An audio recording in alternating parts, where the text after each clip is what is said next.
तो दोस्तों आपकी स्क्रीन के ऊपर दिख रहा है क्वेश्चन नंबर 26। क्या कह रहा है क्वेश्चन, आइए देखते हैं। If the earth shrinks without change in mass, what will be the effect on the value of acceleration due to gravity g. अगर हमने अर्थ को श्रिंक किया और उसका मास चेंज नहीं हुआ तो जी के ऊपर उसकी वैल्यू क्या आएगी, यह हमको पूछा गया है। तो आइए सॉल्व करते हैं। बच्चों, ग्रेविटेशन फोर्स का फॉर्मूला क्या होता है? तो वो होता है G M M upon R square, ये फॉर्मूला होता है, राइट। अब ये जो क्या है, जी क्या है? तो जी आपका है ग्रेविटेशन कांस्टेंट। एम क्या है? ये कैपिटल एम जो है ये मास ऑफ अर्थ है। और छोटा एम क्या है? तो किसी ऑब्जेक्ट का मास होता है डिवाइडेड बाय आर स्क्वायर। और इसको कौन बैलेंस करता है? तो इसको mg बैलेंस करता है। ठीक है, तो यहां पर m और m कैंसिल हो गया तो हमें क्या मिलेगा? g is equal to G M upon R square, ये फॉर्मूला मिल गया। अब यहां पर हम क्या कर रहे हैं? तो हम यहां पर मान लेते हैं ये इनिशियली है आपका अर्थ है और इसका रेडियस r है।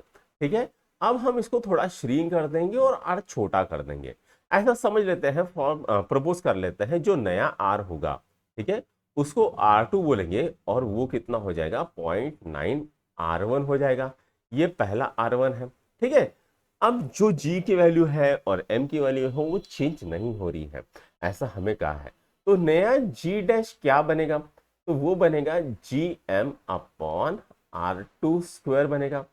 ठीक है, तो ये कितना आ गया? जी एम अपॉन 0.9 r1 का होल स्क्वायर। अब यहां पर देखो बच्चों, यहां पर जो नई टर्म है इसमें क्या हो रहा है? तो इसमें आपका रेडियस कम हो रहा है।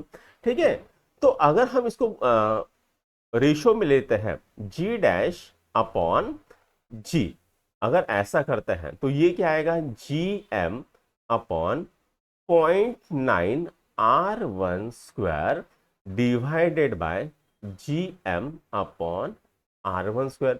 जीएम ने जीएम को मारा तो ये कितना आ गया बेटा? तो ये आ गया आपका r1 square upon 0.9 r1 square. ठीक है, यहां पर r1 r1 कट जाता है तो हमें क्या मिलता है? G dash upon g is equal to 1 divided by 0.9, यानी जी डैश की वैल्यू क्या हो जाएगी? तो वो हो जाएगा जी अपॉन 0.9 हो जाएगी। अब यहां पर जो जी की वैल्यू है वो क्या हो रही है? तो वो हो रही है बढ़ रही है। ठीक है, तो जी डैश की वैल्यू क्या हो रही है? बढ़ रही है। जी को किसी छोटे नंबर से अगर डिवाइड करोगे, डिनोमिनेटर से डिवाइड करोगे, तो जी की वैल्यू बढ़ जाएगी। तो ऑप्शन क्या आएगा? तो ऑप्शन बी आएगा, इट विल इंक्रीज। तो बी ऑप्शन को टिक करो और आगे बढ़ जाओ।